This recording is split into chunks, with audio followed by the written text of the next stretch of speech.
আল্লাহ নবী হাঁটতে হাঁটতে কয়েকটা দিন যখন পার হয়ে গেল, গাড়ে সুরত থেকে পার হয়ে কয়েকটা দিন যখন পার হয়েছে, হাঁটতে হাঁটতে অনেক দূর চলে গেছেন মরুভূমির ভেতরে। আল্লাহ নবী ডাক দেয়া বলে, হে আবু বকর, এই আবু বকর, আমার পেটের মধ্যে কোনো খাবার নাই, আমার বড় ক্ষুধা লাগছে রে আবু বকর। দেখো দেখো এই আবু বকর, আশেপাশে কোনো বাড়ি দেখা যায় কিনা, বাড়ির মধ্যে যে একটু খাবারের ব্যবস্থা করো।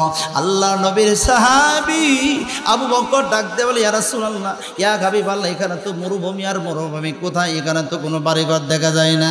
আবু বকর বলে, এই কথা বলে এক কদম দুই কদম করে করে 10টা কদম যখন সামনে গেলাম, এমন সময় ডান দিকে তাকা দেখি একটা ঘর দেখা যায়। ডাক দেয়া বললাম, ইয়া রাসূলুল্লাহ, একটা তো ঘর দেখা যায়, কয় চলো যাই ঘরের দিকে যাই।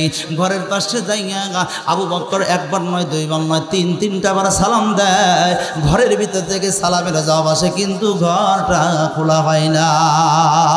আবু বকর ডাক দেয়া বলে, এ মা, তোমার ঘরের ভিতর থেকে তুমি সালামের জবাব দাও, তোমার নামটা কি, তোমার নাম কি, আর তুমি কেন ঘরের দরজা খোলো না? ওই ঘরের ভিতর থেকে মহিলা ডাক দেয়া বলতেছে, আমার নাম হলো উম্মে মাবাদ। উম্মে মাবাদ, আর আমার স্বামীর নাম হলো আবু মাবাদ। আমার স্বামী ঘরের ভিতরে নাই, স্বামী ছাড়া দুনিয়ার মধ্যে আমার আর কেউ নাই। আমার স্বামী গেছে ছাগল চড়াইতে মাঠের ভিতরে, মরুর প্রান্তরে। এখন আমার স্বামীর অনুমতি ছাড়া আমি কেমনি করে ঘর আমি খুলি, বলো রে পথিক, এ পথিক, আর আমার ঘর তো একটা মাত্র ঘর, কেমন করে তোমাকে আমি জায়গা দেই বলো, তোমাদেরকে জায়গা দেই বলো, তোমাদের জায়গা দেওয়া লাগবে না? এরকম উম্মে মাবাদ, তোমার ঘরের মধ্যে কি খাবারের ব্যবস্থা আছে? এক দিলে পথিক, আমরা এত পরিমাণ গরিব, একদিনের খাবার যদি ঘরে থাকে আর একদিনের খাবার থাকে না। আজকে সেই একটা দিন রয়েছে যে এই দিনের মধ্যে আমার ঘরের মধ্যে কোনো খাবারের ব্যবস্থা নাই। আল্লাহ নবী ডাক দেয়া বলে, আবু বকর, উম্মে মাবাদকে বলো একটু পানির কি ব্যবস্থা হবে। উম্মে মাবাদকে বললো, পানির কি ব্যবস্থা হবে? কয় না, ঘরের মধ্যে কোনো পানিরও ব্যবস্থা নাই। থাকার ব্যবস্থা হবে? কয় না, থাকারও ব্যবস্থা নাই। আল্লাহ রাসূল সাল্লাল্লাহু আলাইহি ওয়াসাল্লাম আবু বকরকে দিয়ে ঘর থেকে এবার বাড়ির থেকে যখন রওনা দিলেন, আস্তে করে ডান দিকে তাকায় দেখে একটা ছাগল দেখা যায়। উম্মে মাবাদের ঘরের সামনে একটা ছাগল দেখা যায়। উম্মে মাবাদের ঘরের সামনে ছাগল দেখে আল্লাহ নবী ডাক দেয়া বললেন, আরে আবু বকর, উম্মে মাবাদের ঘরের সামনে একটা ছাগল দেখা যায়, উম্মে মাবাদকে বলো যদি অনুমতি দেয় এই ছাগল থেকে দুধ দহন করে আমরা খাবার চাই। একটু যদি অনুমতি দেয় তাহলে এই ছাগল থেকে দুধ দহন করে আমরা কি করতে চাই, দুধ পান করতে চাই, খাবার চাই। উম্মে মাবাদকে বলা হলো, উম্মে মাবাদ বলে, পাগলা নাকি তোমরা? এই ছাগলটা অসুস্থ, আনা মারিদুন অসুস্থতার কারণে এই ছাগলটাকে আমার বাড়িতে রেখে গেছে আমার স্বামী। সব ছাগলগুলো নিয়ে মাঠে গেছে, ছাগল চড়াইতে গেছে, খাওয়াইতে গেছে, কিন্তু ছাগলটা অসুস্থ, এই জন্য নিতে পারে।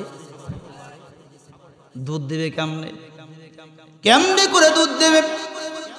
আল্লাহ রাসূল সাল্লাল্লাহু আলাইহি ওয়াসাল্লাম ডাক দেয়া, আবু বকর, উম্মে মাবাদকে বলো অসুস্থ হোক আর যাই হোক না কেন, অনুমতি যদি দেয় তাহলে দুধ দহন করবার চাই।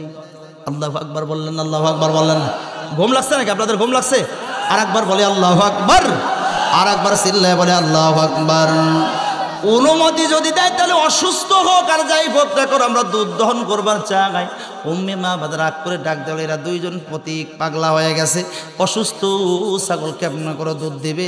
ঠিক আছে, তোমরা যদি দুধ দহন করতে পারো তাহলে তোমরা দহন করে তোমরা খেয়ে নাও, সমস্যা নাই। উম্মে মাবাদ এবার অনুমতি যখন দিয়েছে, আল্লাহর নবী ছাগলের সামনে যাইয়া এবার চিন্তা করলেন, দুধ যে দহন করব, পাতিল কোথায়? দুধ দহন করতে পাতিলের দরকার আছে না নাই? কথা কোন আছে না নাই? দুধ দহন করবে, দুধ দহন করবে, পাতিল কোথায়? এমন সময় আল্লাহ নবী আবু বকরকে ডাক দিলেন, উম্মে মাবাদকে বলো একটা পাতিলের জন্য ব্যবস্থা করে দেয়। আবু বকর ডাক দিলেন, উম্মে মাবাদ একটা পাতিলের ব্যবস্থা করো। ওই পাতিলটা দিয়ে কি করবে? দুধ দহন করবে আল্লাহ রাসূল। এবার উম্মে মাবাদ রাগ করে একটা ছোট্ট একটা পাতিল দিয়েছে। ছোট্ট পাতিলটা নিয়ে আবু বকর আল্লাহ রাসূলের কাছে যখন দেয়, ডাক দেয়, আবু বকর, এত ছোট পাতিলে যদি দুধ দহন করি আর এই দুধটা তো আমরা দুজন খালেই ফুরে যাবে, তাহলে উম্মে মাবাদকে কি দিয়ে যাব? একটু বড় পাতিল নিয়ে আসো। সুবহানাল্লাহ, কয় না সুবহানাল্লাহ? আরো জোরে বলেন সুবহানাল্লাহ। এবার আবু বকর উম্মে মাবাদকে বললেন, উম্মে মাবাদ, বড় পাতিলের ব্যবস্থা করো। উম্মে মাবাদ এবার রাগ করে বড় একটা পাতিল দিলেন। আল্লাহ নবী সাল্লাল্লাহু আলাইহি ওয়াসাল্লাম পাতিলটা দিয়ে ছাগলের সামনে যখন দাঁড়াইছে, ছাগল সঙ্গে সঙ্গে মাথাটা উঁচা করে আল্লাহর রাসূলকে সালাম দিয়ে দিয়েছে। আসসালামু আলাইকুম ইয়া রাসূলুল্লাহ, আসসালামু আলাইকুম ইয়া হাবিবাল্লাহ, আসসালামু আলাইকুম ইয়া রাহমাতাল লিল আলামিন, আসসালামু আলাইকুম ইয়া শাফিয়াল মুজদাবিন সালাম দেয়। আল্লাহর নবী ডাক দেয়, বলে ছাগল, ছাগল তুমি কেমনে করে সালাম দাও? ভাই আল্লাহ পাক আমার জবান খুলে দিয়েছে। আল্লাহ আমাকে জানায় দিয়েছে আমি অসুস্থ ছিলাম না, কিন্তু আমি অসুস্থতার ভান করে আমি এখানে বসে আছি যে ইয়া রাসূলুল্লাহ আপনাকে সালাম দেওয়ার জন্য আমি এখানে বসে আছি। ইয়া রাসূলুল্লাহ শুধুমাত্র আপনি মানুষের নবী নন, আপনি জিনের নবী নন, আপনি শুধুমাত্র পাখালের নবী নন, গাছগাছালের নবী নন, আপনি আমি ছাগলের জন্য নবী। রহমতে আলম নূরে মুজাসসাম সাহাবীরা আতর বানায় ওই নবীজির ঘাম, সাহাবীরা আতর বানায় ওই নবীজির ঘাম। রহমতে আলম নূরে মুজাসসাম সাহাবীরা আতর বানায়। কয় না আবার বলেন, এত সুন্দর পড়েন আপনারা, জোরে বলেন তো দেখি। সাহাবীরা, কষ্ট হচ্ছে আপনাদের?